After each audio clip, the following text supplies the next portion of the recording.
additive manufacturing, what basically is it?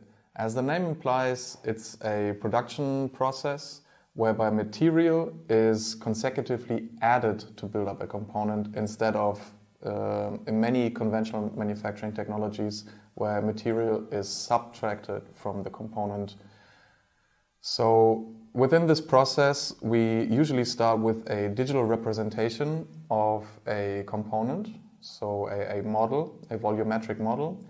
And then we do a process called slicing, where we create quasi two-dimensional slices of that component, which then in very different types of additive manufacturing technologies are being applied on top of each other so that in the end we actually have a final component.